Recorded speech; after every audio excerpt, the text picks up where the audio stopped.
സിമ്പിളായിട്ടൊരു egg fried rice ഉണ്ടാക്കിയല്ലോ. Pan അടുപ്പത്ത് വെച്ച് ഗീയും ഓയിലും ഒഴിച്ചു. അതിലേക്ക് ഗ്രാമ്പൂ, പട്ട, പെരിഞ്ജീരകം എന്നിവ ചേർത്തൊന്ന് വഴറ്റിയെടുത്തു.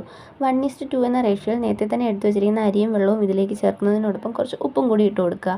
ഈ നേരം നമുക്ക് വെജിറ്റബിൾസ് എല്ലാം നെയ്യിലൊന്ന് വഴറ്റിയെടുക്കാം. ഞാനിവിടെ ബീൻസും ഉള്ളിയുമാണ് എടുത്തിരിക്കുന്നത്. നിങ്ങൾക്ക് ആവശ്യമെങ്കിൽ മറ്റ് വെജിറ്റബിൾസും യൂസ് ചെയ്യാവുന്നതാണ്. അത് വഴറ്റിയതിന് ശേഷം ഞാൻ അതേ നെയ്യിൽ തന്നെ കുറച്ച് എഗ്ഗ് ഉപ്പും കുരുമുളകും ചേർത്തൊന്ന് സ്ക്രാമ്പിൾ ചെയ്തെടുത്തു. ഇനി മറ്റൊരു പാൻ അടുപ്പത്ത് വെച്ച് അതിലേക്ക് കുറച്ച് നെയ്യ് ഒഴിച്ചു കൊടുക്കുക. റൈസ് ഇടുന്നതിന് മുന്നേ ആയിട്ട് നമ്മൾ നേരത്തെ വഴറ്റി വെച്ചിരിക്കുന്ന വെജിറ്റബിൾസും സ്ക്രാമ്പിൾ ചെയ്ത് എഗ്ഗും ഇതിലേക്ക് ചേർത്ത് കൊടുക്കുക. അതൊന്ന് മിക്സ് ചെയ്തതിന് ശേഷം മാത്രം നമ്മൾ റൈസ് ആഡ് ചെയ്ത് കൊടുക്കുക. എരിവിനനുസരിച്ച് കുരുമുളകും ആവശ്യമെങ്കിൽ മാത്രം ഉപ്പും ചേർത്ത് ഇതൊന്ന് യോജിപ്പിച്ചാൽ നമ്മുടെ എഗ് ഫ്രൈഡ് റൈസ് ഇവിടെ റെഡി ആയിട്ടുണ്ടാവും.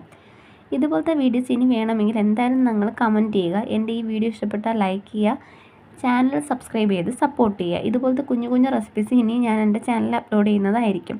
അപ്പോൾ അടുത്ത വീഡിയോ ആയിട്ട് വരുന്നത് വരേക്കും എല്ലാവർക്കും ബൈ.